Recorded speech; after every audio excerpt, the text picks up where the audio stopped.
What's good, YouTube?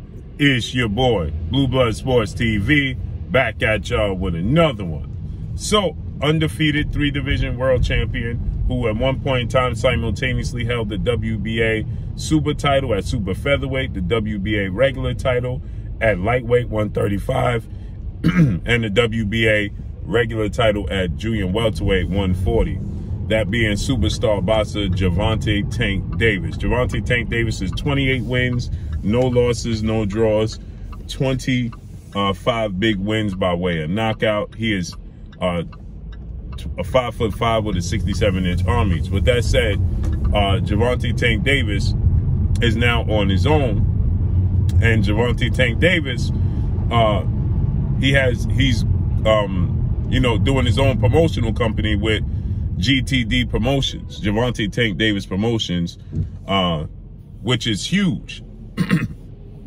And Gervonta Tank Davis is focused on helping others behind him in a manner he was never helped, okay? And he parted ways with longtime promoter, legendary retired Hall of Fame, iconic superstar boxer Floyd Mayweather, Mayweather Promotions.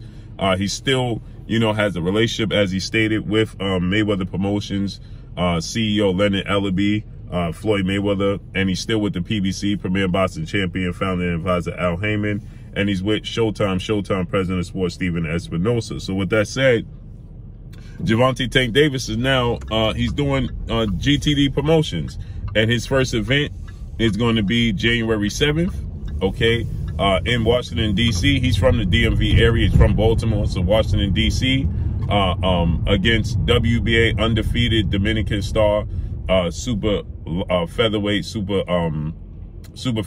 world champion in Hector Garcia. That's January 7th. And then April 15th, Las Vegas, Nevada, he'll be taking on his biggest fight, the biggest fight of his career, against undefeated lightweight, junior welterweight, Mexican superstar title contender King Ryan Garcia, April 15th. So with that said, Gervonta Tank Davis and Coach Calvin Ford, who's his longtime trainer, mentor, big brother figure, father figure, and trainer, right? Who they do a lot in the community of Baltimore, and salutes to Tank Davis and Coach Calvin. And the fact that Gervonta Tank Davis, he said that something was very important. He stated that he is going to do something that Floyd Mayweather never did for him, is he's going to be present, and he's going to give these young fighters behind him an opportunity. And he said there's a lot of fighters coming up behind him that could be great, but they just don't have the opportunity. And shouts out to Gervonta Tank Davis for wanting to do that, right? He's only 28 years of age. And for Gervonta Tank Davis to even say that's something he wants to do, and that's where his mindset is to do it, that's huge, man. And shouts out to Gervonta Tank Davis for that, right? Because he's only 28 and he's a multi-millionaire. Now, we know Gervonta Tank Davis has partied and lived his life. It was times where he ballooned up in weight in between fights and he missed weight on the scale, so on and so forth. But he's still only 28 years of age, and he's a multi-millionaire. There's a lot of mistakes that Gervonta Tank Davis could still make forward. There's a mindset that he could still have that guys out here 40 years of age don't even have, right? And he sees the bigger picture. With that said, he and Coach Calvin said something that was very interesting. They said that obviously they alluded to undefeated, undisputed lightweight world champion, superstar boxer Devin the Dream Haney, who is 29 wins, no losses, no draw, 15 wins by way of knockout. He is 24 years of age, 5'9.5" with a 72-inch arm reach, and undefeated 2-division world champion, Olympic silver medalist, former unified super featherweight world champion, WBC, WBO world champion, superstar boxer Shakur Stevenson, who is 19 wins, no losses, no draw, 9 wins by way of knockout, 25 years of age, 5'8" with a 68-inch arm reach. Those two guys are on his hit list. And he even made mention that he wants to, part ways with the sport of boxing early, right? But he wanted to get those 2 fights. But more importantly, Gervonta Tank Davis expressed how he's going to get those 2 fights. Then Coach Calvin reiterated the same sentiments. And he stated that now that I'm a promoter and I can control my own destiny, I can send them the contract to make those fights happen. Now, obviously, it's just not that simple, because there's still politics on their side as well, because he's still with Showtime and Steven Espinosa, and Shakur Stevenson is with top-ranked ESPN legendary promoter, Hall of Fame promoter, CEO Bob Arum and ESPN. And Devin Haney, he's more likely to make that happen, because Devin Haney is with father, trainer, and manager Bill Haney, and DHP, Devin Haney Promotions, which Bill Haney is the CEO of. Now they have a contract and obligation with with ESPN and Top Rank currently as it stands right now. They're going into their last fight. They had a 3-fight deal. They're going into their last fight, which is going to be a fight against Olympic 2-time gold medalist, 3-division world champion, former unified lightweight world champion, Ukrainian superstar boxer Vasil High-Tech Lomachenko, which they're targeting the date of March, but Lomachenko wants it to be in May. So, but Devin Haney, he finishes that fight with Lomachenko. He's a network promotional free agent. Okay, he can, you know, fight where he so chooses. So if Gervonta Tank Davis, who would be the A side, you know, in either situation, Gervonta Tank Davis would be the A side.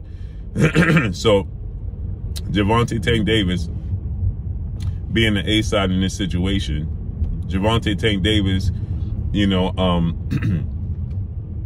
can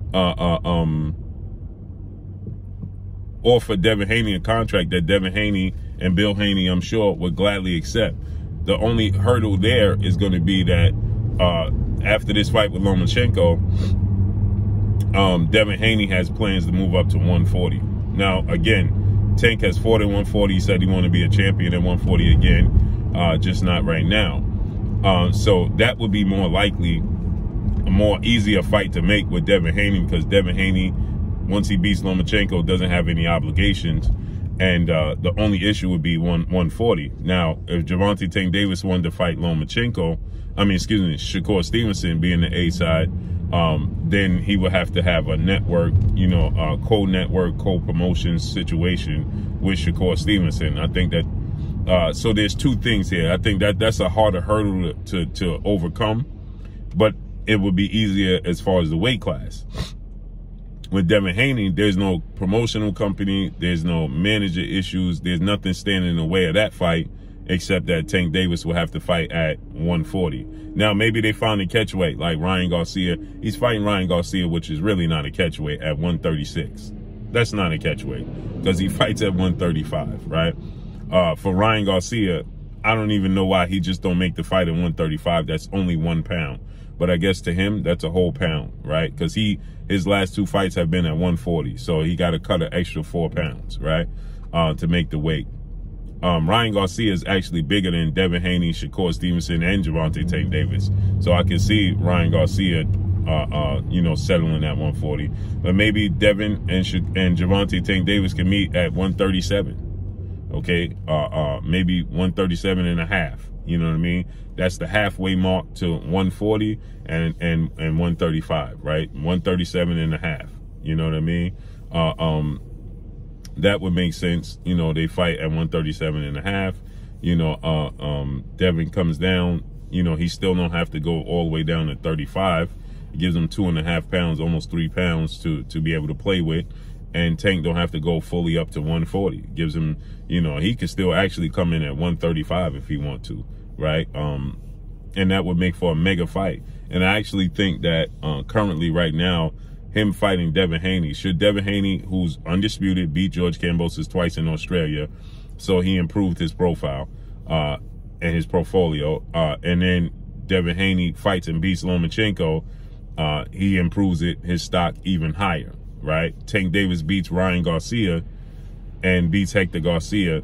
It makes Gervonta Tank Davis and Devin Haney that much bigger, because we don't know who Shakur Stevenson. Now, Shakur Stevenson has beaten Jamel Herring and Oscar Valdez, right? So I think he should have been Fight of the Year, right?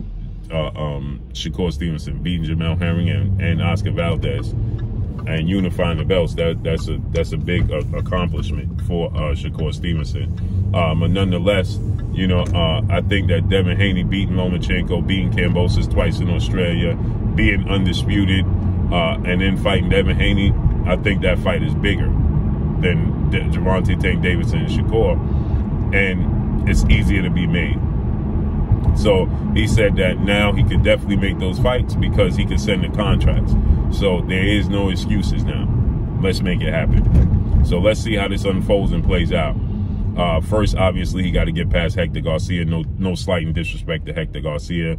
And then, obviously, he has to get past Ryan Garcia, which is no gimme and walk in the park either. But I believe he will get past both of those tests. So let's see how it unfolds and plays out. And I believe Devin Haney will beat Lomachenko, and I believe Shakur Stevenson will beat the rumored opponent of George Kambosos, or possibly even Jermaine Ortiz. So let's see how it unfolds and plays out. But that's all I got for y'all. Make sure you hit the like button, drop a comment in the comment section, let me know what y'all think. Y'all already know what it is. It's your boy Blue Blood Sports TV. Hate, like, comment, and subscribe. If you haven't subscribed, hit the subscribe button, hit the like button, hit the bell icon to get all the new notifications. Follow me on Instagram at Blue Blood Sports TV, all one word. Y'all already know what it is. Shout out to the entire LDBC. Shout out to Black Media Row. Make sure you like and share these videos. That's all I got for y'all. Peace.